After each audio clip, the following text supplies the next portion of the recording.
Praise the lord. మన రక్షకుడు పరిశుద్ధుడు యేసుక్రీస్తు వారి శక్తి కలిగిన నామమున ఈ రోజున దేవుని వాక్య ధ్యానమునకు ప్రతి ఒక్కరికి మన దేవుని పేరట ప్రైజ్ ద లార్డ్. మనిషికి ఊపిరి తీసుకోవటం ఎంత ముఖ్యమో మనుషుని జీవితానికి యేసు ప్రభు కూడా అంతే ముఖ్యం.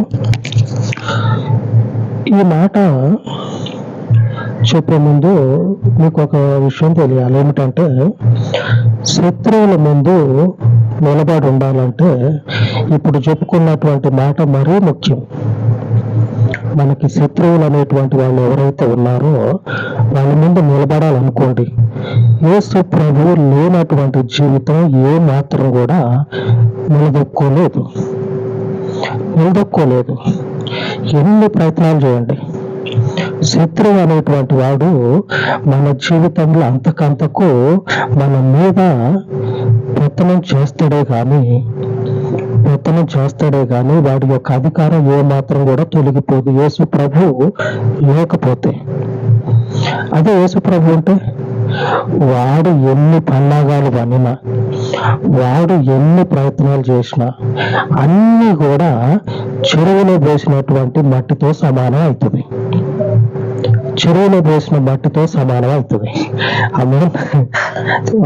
ఊర్లో ఉన్నటువంటి చెత్త చెదారం అంతా వేసుకుపోయి ఏం చేస్తారంటే ఆ చెరువులోనే పోతారు. పల్లెటూరులో ఉండే వాళ్ళకి బాగా అర్థమవుతుంది. కావాలంటే పోయి చూస్తే ఒకనొక మూలకు అంతా పోయి కుప్పలాగా పేరుకుపోయి ఉంటాయి. అన్నీ అక్కడే ఉంటాయి. ఆ చెత్త చెదారం అంతా ఆడే ఉంటాయి. అట్లాగా జరుగుతుంది. అందుకే మోషే జీవితంలో దేవుడు ప్రవేశించిన తర్వాత ఎవరైతే శత్రువు అనేటువంటి వాడు ఉన్నాడో వాడి ముందే పోయి మోషే నిలదొక్కున్నాడు. అంతకుముందు పారిపోయిండు. అంతకుముందు మోషే నిర్గమకాండము 2వ అధ్యాయము 15వ వచనం. ఫరో ఆ సంగతి విని మోషేను చంపజూచెను గాని మోషే ఫరో ఎదుట నుండి పారిపోయి మిద్యాను దేశంలో నిలిచిపోయి ఒక బావి వద్ద కూర్చుండెను. ఇది పారిపోయి ఎక్కడ కూర్చోవాలో ఆడ కూర్చొని ఆలోచన చేస్తా ఉన్నాడు. మన బతికేంది, మన పరిస్థితి ఏంది, ఎటు పోవాలా, ఎట్లా బతకాలా. దేవుడు లేకపోతే నిలబడలేము. ఊపిరి తీసుకునేటువంటి ప్రతి ఒక్క మనుషుడు, ఆలోచన ఉన్నటువంటి ప్రతి ఒక్కరికి కూడా, అందులో ప్రత్యేకంగా దేవుని వాక్యాన్ని వింటున్న మీ అందరికీ చెప్తా ఉన్నా, రోజు ఈ వాక్యాలను అనుసరించేటువంటి వారికి మరీ చెప్తా ఉన్నా, దేవుని మాత్రం అనుసరించటం ఏ కోశాన కూడా విడిచిపెట్టవద్దు. ఏ కోశాన కూడా ఏ పరిస్థితులు అయినా సరే దేవుని విడిచిపెట్టవద్దు. బాధ వచ్చినా సరే, సంతోషం వచ్చినా సరే దేవుని పాదాల దగ్గరనే కూర్చోండి. మీకు 20 సంవత్సరాలు ఉన్నప్పుడు ఇదే పని చేయండి. 60 సంవత్సరాలు వచ్చినప్పుడు కూడా ఇదే పని చేయండి. 20 సంవత్సరాల నాడు దేవుని దగ్గర కూర్చున్నటువంటి జీవితానికి 60వ సంవత్సరంలో దేవుడు ఏం చేస్తాడంటే ఆయన సన్నిధిలో కూర్చొని నెమ్మదిగా ఆయన వాక్యాన్ని వినేలాగున ఆయన తీర్మానం చేస్తాడు. 60 సంవత్సరాలు ఉన్న వాళ్ళు ఇప్పుడు ఎన్ని శ్రమలతోటి, ఎన్ని ఇబ్బందులతోటి జీవితాన్ని అలదీస్తూ ఉన్నారో మీకు కనపడే ఉంటుంది. కానీ 20 సంవత్సరాలప్పుడు ఆయన పాదాల వద్ద కూర్చున్నటువంటి మన జీవితాలకు ఆయన ఖచ్చితంగా అన్ని పరిస్థితుల్లో కూడా శత్రు మోకల నుంచి మనకి నెమ్మదిని తీసుకొచ్చి నెమ్మదిగా ఏ చీకు చింత లేనటువంటి మనుషుని ముఖము ఎలాగైతే వెలుగుతుందో అలాగా ఆయన వాక్యాన్ని వినేటప్పుడు మన ముఖము వెలిగిపోతా ఉంటది 60 సంవత్సరాల వయసులో. ఆ మనుషుడు పారిపోయాడు. ఫరో ఎదుట నుంచి ఈడేమన్నా చేస్తాడేమో అని చెప్పాలని పారిపోయినటువంటి మనుషునికి ఏ ఆధారం లేకపోతే దేవుని కృప వలన ఆ పరిస్థితుల్లో నిలదొక్కోవటానికి అవకాశం ఏర్పడిన తర్వాత మరలా దేవుడు ప్రవేశించి ఆ మనుషుని జీవితంలోనికి దేవుని యొక్క మార్గాన్ని చూపిస్తా ఉన్నాడు. నువ్వు ఎక్కడైతే ఎవరిని చూసి అయితే పారిపోయినవో, ఆ మనుషుని దగ్గరికి వెళ్తే ఆ మనుషుని ఎదుట నీ జీవితము నిలదొక్కుంటది. శత్రువుల ముందు ఎలాగ నిలదొక్కుంటుంది అని చెప్పినానా అడుగుతారేమో, ఆలోచన వస్తుందేమో. దేవుడు ఉన్నాడు ఇప్పుడు, అప్పుడు దేవుడు లేడు, ఇప్పుడు దేవుడు ఉన్నాడు. అందుకే దేవుణ్ణి మన జీవితాలకి ఊపిరితో సమానంగా ఎంచి నిలుపుకోవాలి.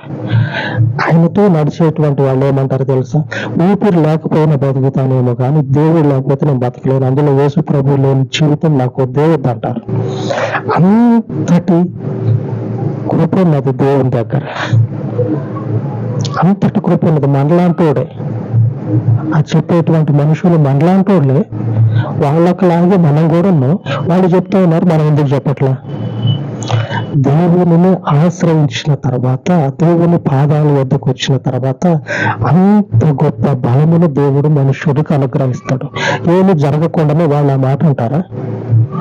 ఏమి వాళ్ళ జీవితాల్లో దేవుని మేలు కనపడకుండానే ఆ మాట మాట్లాడతారా?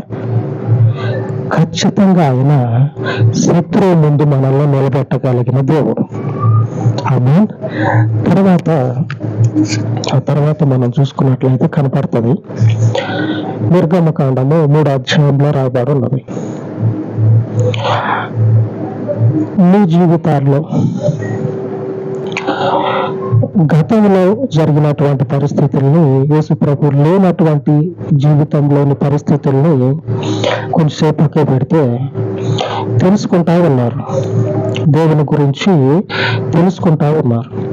తెలుసుకున్నటువంటి ఈ పరిస్థితుల్లో ఏం చేస్తారంటే దేవుని దగ్గరికి రండి. వచ్చారు కదా, దేవుని యొక్క ఆజ్ఞలలో, దేవుని యొక్క కట్టడాలన్నిటిలో ఆయన నియమించినటువంటి ఆయన మార్గంలో నిలిచినట్లయితే నువ్వురా, నేను తీసుకుపోతా శత్రువు దగ్గరికి, నువ్వు భయపడొచ్చిన చూడు వాని దగ్గరికి తీసుకుపోతా, పోదాం పద అనే మాటను దేవుడు మన జీవితాల్లో స్థాపిస్తాడు. స్థాపించడమే కాదు, భయపడినటువంటి పరిస్థితుల్లో ధైర్యంగా నిలబడేంత సామర్థ్యాన్ని ఇస్తాడు. 3వ అధ్యాయము 10వ వచనంలో రాయబడి ఉన్నది, దేవుడు మోషేతో మాట్లాడుతూ ఉన్నాడు. నాకు పాస్టర్ గారు చెప్పారు నాకు చెప్పలా, మోషేకి సరాసరి దేవుని వాక్యం వచ్చింది. మనమన్నా వాడు చెప్పారు వీడు చెప్పారు అని చెప్పిన దేవుడే ఇట్లా ఒక సేవకుని పంపించి చెప్పిండని చెప్పినని చెప్తా ఉంటాం కొన్ని సందర్భాల్లో. మోషేకి దేవుడు చెప్తా ఉన్నాడు, కాగా రమ్ము నిన్ను ఫరో వద్దకు తీసుకొని పోతా, నువ్వు బలోగున్నా అక్కడ ప్రాణం పోతుందని ఏడుకొచ్చున్నా, నేను ఆడ ప్రాణం పోతుందని ఏడుకొచ్చున్నా, మరలా అక్కడికి అంటుంది అని అట్లా పిలిచింది దేవుడు పిలిచిండు. శత్రువుల యొక్క ఎముకలను అన్నిటిని కూడా గొల్ల చేయగలిగిన దేవుడు. ఆ దేవుని వెంబడే వెళ్ళిపోయింది మోషే. అప్పటికే జీవితం స్థిరపడిపోయింది, సెటిల్ అయిపోయింది జీవితంలో.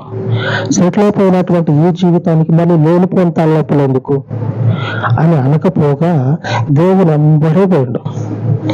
అంతటి కృపను కలిగిన జీవితాలు మీ జీవితాలు.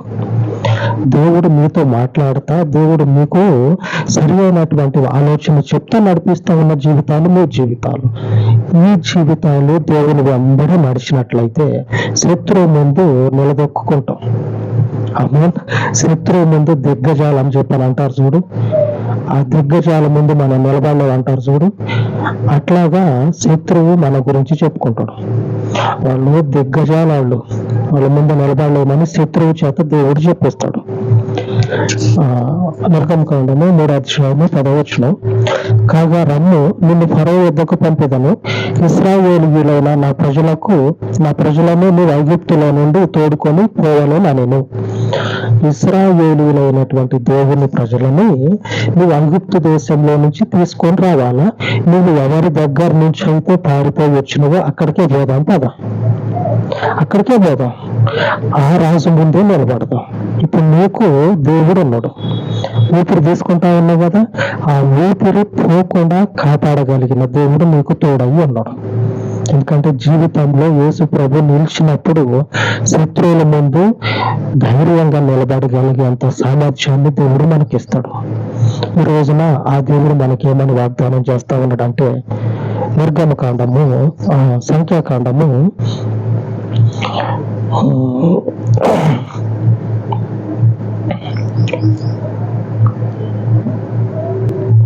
సంఖ్యాకాండము 10వ అధ్యాయము 35వ వచనం. ఆ మందసము సాగినప్పుడు మోషే యెహోవా నిన్ను నీ శత్రువులు చెదరిపోదురు గాక, నిన్ను ద్వేషించువారు నీ ఎదుట నుండి పారిపోదురు గాక అనెను. ఈ వచనంలో ఈ రోజున దేవుడు మనకు చేస్తూ ఉన్నటువంటి వాగ్దానం ఏమనగా, నిన్ను ద్వేషించువారు నీ ఎదుట నుండి పారిపోదురు గాక. నిన్నాళ్ళ గుర్తుపెట్టుకోండి, దేవునిని కలిగినటువంటి మీ జీవితాలను ఎవరైతే ద్వేషిస్తూ ఉన్నారో వాళ్ళందరూ కూడా పారిపోతారు. మోషే ఐగుప్తు దేశాన్ని సాపలాగా చుట్టుకొని వచ్చిండు, సంకలో పెట్టుకొని. వస్తా వస్తా ఆ ఎర్ర సముద్రంలో అట్లా అగబడేసిండు. చేపలు ఎట్లా మడత పెడతారు? అంత తేలికగా ఐగుప్తు దేశాన్ని మడతపెట్టి సంకలో పెట్టుకొని వస్తా మోషే ఏం చేసిందంటే ఎర్ర సముద్రంలో పడేస్తే అదే సముద్రంలో ఒక్కరు కూడా బ్రతికిన దాఖలాలు లేవు అని రాయబడ్డది. దేవుని పవిత్ర గ్రంథంలో ఆయన శత్రువులు ఒక్కడు కూడా బతికినట్టు లేదు అని రాయబడ్డది. వదిలిపెట్టడు. మనకుండే కోపము కొద్దిగా, దేవుని ఉగ్రత మనకు మించిన మన ఆలోచనకే చిక్కదు. మన ఆలోచనకు చిక్కదు దేవుని కోపం, దేవుని ఆలోచన. మన శత్రువులు దేవునికి బద్ధ శత్రువులు. వాళ్ళని ఏం చేస్తాడంటే ఒక్కడిని కూడా తప్పించుకోపోకుండా చంపేస్తాడు. ఆమె మన శత్రువులు ఆయనకి బద్ధ శత్రువులుగా ఉంటారు. కాబట్టి మన జీవితంలో మన దేవుణ్ణి ఎన్నడూ కూడా విడిచిపెట్టవద్దు, వదిలిపెట్టద్దు మన దేవుణ్ణి. అలాగే మన దేవుణ్ణి అనుసరిద్దాం, ప్రార్థించుకుందాం. మహోన్నతుడు అయిన తండ్రి, ఉదయ కాలమందు నీ పాదముల వద్ద ప్రార్థిస్తూ ఉండగా ఈ కృప చొప్పున తండ్రి ఈ మనవులను దీవించమని, ఈ పాదములను ఆశ్రయించిన బిడ్డలను తండ్రి జ్ఞాపకం చేసుకొని వారి జీవితాలలో ఉన్న ప్రతి కలవరాన్ని, ప్రతి శత్రు భయము నుంచి అయ్యే వారికి మీ పరిశుద్ధ దక్షిణ హస్తమును చాపి మీ చేతిలో ఉన్న సాహస కార్యంలోనూ మీ బిడ్డల పక్షముగా జరిగించి శత్రు బలమంతటిని కూడా మీ ఆత్మలో కొట్టివేసి మీకు మహిమ కలుగునట్లుగా మీ పరలోకపు కృపను తండ్రి స్థాపించి మీ బిడ్డలకు బలమై ఉన్నటువంటి రక్షణ ప్రాకారముగా ఉండి కృప చూపమని మీ పాదముల వద్ద మరొక మారు ఈ ప్రార్థన మనవులను ప్రతిష్ఠించి మా రక్షకుడు విమోచకుడు యేసుక్రీస్తు శక్తి కలిగిన నామమున ప్రార్థించి వేడుకొనుచున్నాను తండ్రి. ఆమేన్, ఆమేన్. మన పరిశుద్ధుని కృప నిత్యము మనకు తోడయ్యుండును గాక. ఆమేన్, ఆమేన్.